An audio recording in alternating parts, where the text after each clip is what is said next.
Olá, estamos de volta com o nosso Drops do Céu, gotas de luz sobre sua vida. Estamos falando sobre o tema Deus no meu trabalho, princípios e valores, dicas e fundamentos da nossa fé e vida profissional. Estamos numa subsérie do livro de Daniel. Semana passada estudamos o capítulo 5 de Daniel, o peso que faltou. Não deixe de assistir. O título da palavra de hoje é O Poder de uma Vida de Oração, baseado no livro de Daniel, capítulo 6, um dos episódios mais marcantes da palavra de Deus. A história de um ardiloso complô numa corte. Na prática, Daniel enfrentou isso a vida toda, uma vez que os sábios da Babilônia não se conformavam de ele ser melhor e estar acima deles, nem os persas, nem ninguém. Você já enfrentou artimanhas e esquemas contra você? Por pura inveja, despeito ou algo parecido? Vamos falar sobre isso hoje e vamos ver como Deus nos livra destas coisas. Daniel capítulo 6. O rei Dario resolveu dividir o reino em 120 províncias e nomeou um alto funcionário para governar cada uma delas. O rei também escolheu como administradores Daniel e outros 2 homens, para supervisionarem os altos funcionários e que protegessem os interesses do rei. Em pouco tempo, Daniel se mostrou mais capaz ainda que os outros 2 administradores e do que todos os altos funcionários. Por causa da sua grande capacidade, o rei planejava colocá-lo à frente de todo o reino. Então, os outros administradores e altos funcionários começaram a procurar falhas no modo como Daniel conduzia as questões do governo, mas nada encontraram para criticar ou condenar. Ele era leal, sempre responsável e digno de confiança. Por isso concluíram: nossa única chance de encontrar algum motivo para acusar Daniel será na relação que ele tem com seu Deus. Então os administradores e os altos funcionários foram até o rei e lhe disseram: que o rei Dario viva para sempre. Nós, administradores, oficiais, altos funcionários, conselheiros, governadores, estamos todos de acordo que o rei deve decretar uma lei a ser cumprida rigorosamente e por todos. Dê ordens para que nos próximos 30 dias, qualquer pessoa que orar a alguém divino ou humano, exceto ao rei, seja lançado na cova dos leões. Foi assim que a coisa surgiu. Agora o rei decrete assim essa lei para que não possa ser mudada, como a lei oficial dos medos e dos persas, que não pode ser revogada. E o rei Dario nem atinou e assinou a lei. Quando Daniel soube que a lei tinha sido assinada, foi para casa e, como de costume, ajoelhou-se no quarto no andar de cima de sua casa, com as janelas abertas na direção de Jerusalém. Ele orava 3 vezes por dia e dava graças a seu Deus. Os oficiais foram juntos à casa de Daniel e o encontraram orando e pedindo ajuda a Deus. Vamos até aí o verso 11. O que será a pergunta que Daniel orava quando se ajoelhava voltado para Jerusalém? O que tanto ele tinha para falar com Deus para orar assim 3 vezes a ponto de não abrir mão destas coisas? Ele orava pela reconstrução da cidade? Certamente. Para o retorno do seu povo à sua terra? Certamente. Será que ele tinha uma revolta ou um anseio no seu coração do tipo: queima esse inimigo, Senhor, derrama fogo sobre os babilônicos? Vontade eu creio que ele tinha, né? Como a gente tem muitas vezes.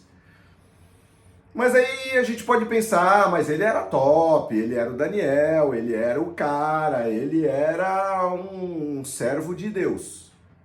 Tá. E você e eu somos servos de quem? E a pergunta é: ele orava porque era profeta ou ele era profeta porque orava? Vamos estudar um pouquinho mais isso. Lembra daquele episódio em que havia uma pessoa possessa de demônios e que os discípulos não puderam expulsá-lo, não puderam livrar? Jesus disse naquele episódio que há castas que não são expulsas a não ser por uma vida consagrada de jejum e de oração. Então, há momentos, há etapas da nossa vida que nós temos que consagrar a nossa vida. Quando nós estamos enfrentando certas dificuldades, a gente aperta lá, aumenta o grau de consagração e vamos começar a orar mais de perto, porque nós estamos necessitados. E é aí que eu queria chegar. Repare que Daniel também levava uma vida reta e leal, ainda que desafiadora. A palavra de Deus deixa bem claro que ele era uma pessoa só, né? Uma pessoa reta, mas uma pessoa temente a Deus. Na prática, Daniel estava acima de reis e reinos, e ele sabia da missão que Deus lhe havia dado.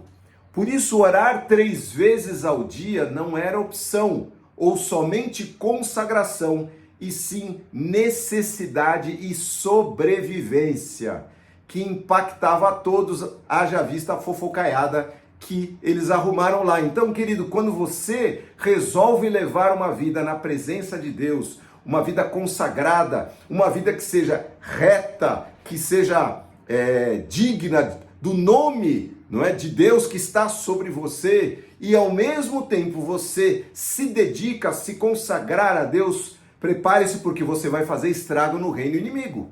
Não só entre os homens, mas no reino espiritual. A sua oração e devoção foi notória entre os seus pares, a ponto de que eles sabiam que se não fosse ali, eles não iam conseguir pegar nada contra Daniel. E eles pensavam, aí que está a curiosidade, pensavam eles que essa era a sua fraqueza, mas na verdade é onde residia a sua fortaleza. Coisa linda. Vamos ler a partir do verso 12, então, a continuação. Então foram diretamente ao rei e o lembraram da lei. O rei não assinou um decreto ordenando que qualquer um que orasse, fizesse uma prece a alguém divino ou humano, exceto ao rei, fosse lançado na cova dos leões? Sim, respondeu o rei. Essa decisão está em vigor e é uma lei oficial dos medos e dos persas que não pode ser revogada. Então disseram ao rei, aquele homem Daniel, um dos exilados de Judá, não dá importância, está nem aí ao rei e à sua lei. Continua a orar ao Deus dele 3 vezes ao dia. Quando o rei ouviu isso, ficou muito angustiado e penalizado e procurou uma forma de salvar Daniel. Passou o resto do dia pensando no modo de livrá-lo dessa situação, porque ele entendeu o aplique que eles estavam dando ali no Daniel. À noite, os homens foram juntos ao rei e disseram, ó rei, o senhor sabe que conforme a lei dos medos e dos persas, nenhum decreto que o rei assina pode ser revogado. Por fim, o rei não teve o que fazer, deu ordens para que Daniel fosse preso e lançado na cova dos leões. Que covardia, não é? As pessoas, né, pegarem pessoas que são inofensivas, pessoas humildes, e assim decretarem uma maldição, uma prisão, uma cova dos leões. Isso está acontecendo no nosso país. Isso está acontecendo nesse tempo também, não é? Injustiça do mais alto grau para quem nunca fez nada, não é? E aí, livres estavam aqueles que se achavam os tais dos soberanos, não é? Por fim, o rei deu ordem para que Daniel fosse preso e lançado na cova dos leões. Mas percebam a continuação do texto. E o rei foi até ele e disse que o seu Deus, Daniel, a quem você serve firmemente o livre, não é? Então trouxeram uma pedra e a colocaram sobre a abertura da cova, e o rei selou a pedra com o seu anel e com os anéis dos seus nobres, para que ninguém pudesse resgatar a Daniel. Parece que estava selado, parece que ali seria o fim, parece que as trevas tinham ganhado, parece que a mentira, a falsidade havia ganhado. O rei voltou ao seu palácio e passou a noite em jejum. Não quis nenhum dos divertimentos habituais e não conseguiu dormir a noite inteira. De manhã bem cedo, acordou, levantou-se e foi apressadamente à cova dos leões. Quando chegou lá angustiado, gritou, Daniel, servo do Deus Altíssimo, do Deus vivo, acaso o Deus a quem você serve tão fielmente pôde livrá-lo dos leões? E Daniel respondeu lá de dentro, que o rei viva para sempre. Meu Deus enviou seu anjo para fechar a boca dos leões, de modo que não me fizessem mal algum, pois fui considerado inocente aos olhos de Deus. Também não fiz coisa alguma contra o Senhor, ó rei. E o rei ficou muito alegre e ordenou que tirassem Daniel da cova. Não havia sequer um arranhão nele, pois havia confiado em seu Deus. Em seguida, o rei ordenou que prendesse todos aqueles homens que haviam acusado Daniel falsamente. Opa, tem um juízo aqui. Ordenou que fossem lançados na cova dos leões junto com as suas esposas e seus filhos. Olha aqui a maldição do Senhor habita na casa do ímpio.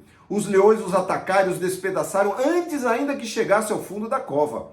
Então o rei Dario enviou esta mensagem aos povos de todas as raças, nações e línguas em todo o mundo que ele governava. Paz e prosperidade, disse ele. Decreto que todos em meu reino devem tremer de reverência diante do Deus de Daniel, pois ele é o Deus vivo e permanecerá para sempre. Seu reino jamais será destruído e seu domínio não terá fim. Ele livra e salva o seu povo, realiza sinais e maravilhas no céu e na terra. Foi ele quem livrou Daniel do poder dos leões. E assim Daniel prosperou durante o reinado de Dario e durante o reinado de Ciro Persa, o próximo. Vejam, queridos, que Deus não deixou barato aquela acusação infundada. Deus também livrou o seu servo, porque não havia em suas mãos nenhum mal, nenhuma falsidade, nada que pudesse, nenhum dolo que pudesse acusá-lo. Então, Deus está atento com seus olhos para esses que buscam a sua presença de dia e de noite, e ele virá sim, virá ouvir as suas orações, as nossas orações, não é? E eu fiquei pensando, será que Daniel também não orava as mesmas orações que nós oramos? Será que Daniel não intercedia pela sua nação, por Israel? Não intercedia pelos seus queridos? Será que Daniel não buscava, como nós buscamos todos os dias, ânimo para nós vivermos, força para mais um dia de luta? Será que ele não pediu humildade, paciência, tenacidade para aguentar todas as batalhas da vida como nós buscamos hoje? Não é? Nós pedimos sabedoria, equilíbrio, discernimento, entendimento em cada situação que enfrentamos, para que nós não tomemos uma decisão precipitada e nem uma decisão tardia. Será que Daniel não pediu o pão de cada dia, a presença de Deus em cada momento? Será que ele não faz como nós fazemos todos os dias, agradecemos a Deus pela vida, por acordarmos, pela saúde e pela graça? É o que nós oramos hoje, não é? Pela graça que nos fez e faz participantes do plano celestial de Deus para a humanidade, no qual nós estamos inseridos, não é? Então eu queria só neste final perguntar para você, o que é a oração para você?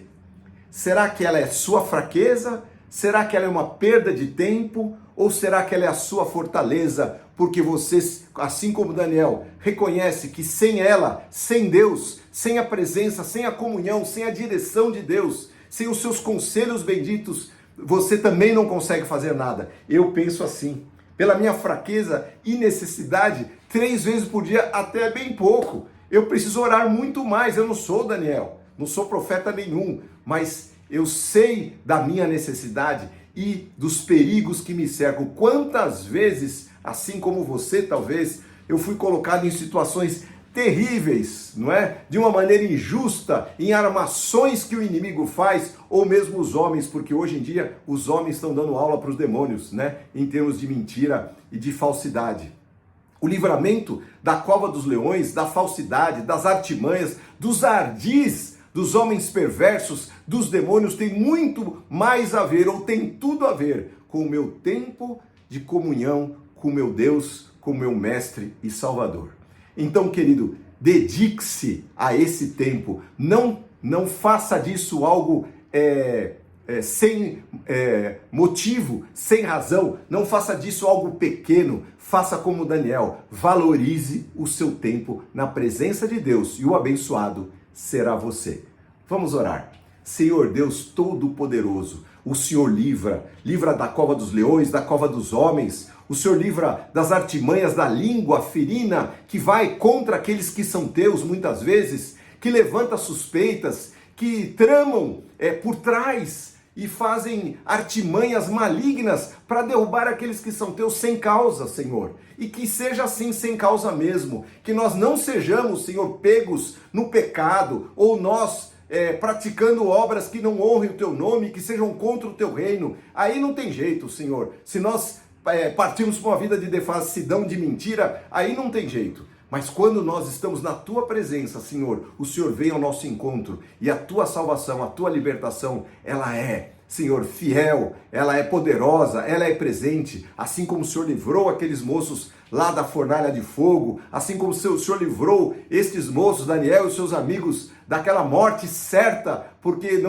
ninguém conseguia interpretar o sonho do rei, e assim por diante que nós estudamos o livro de Daniel. O Senhor está presente e nos livra, Senhor, de todo mal, em todo o tempo. Então, Senhor, que possamos sim valorizar a Tua palavra, valorizar o tempo, Senhor, de meditação nas Tuas coisas, que possamos nos desligar, Senhor, muitas vezes, das notícias desse mundo. Senhor, ficamos tão ligados, Senhor, às vezes nós estamos nas redes sociais e aquilo nos faz mal, nos envenena, Senhor. Então, Senhor, que possamos sim, Senhor, nos conectar, desligar um pouco isso e nos conectar com o alto, com a Tua presença, que o Senhor venha, Senhor Jesus, trazer isso, Senhor, essa doce comunhão, Senhor, suave, Senhor, que possamos apreciar a Tua beleza, a beleza da Tua santidade, porque o Senhor é um Deus puro, um Deus santo, Senhor, que possamos amar, Senhor, a virtude, aquilo que é bom, que está, Senhor, diante de Ti e que o Senhor tem para cada um de nós nesses momentos de comunhão contigo. Que assim seja, Senhor. Obrigado por esse ensinamento tão precioso e que o Senhor possa abençoar esta semana e a vida de cada um que está ouvindo essa palavra, cada uma que está, Senhor, entregando as suas vidas a Ti, Senhor. Deus abençoe a sua vida, meu querido. Deus abençoe a sua semana, a sua família.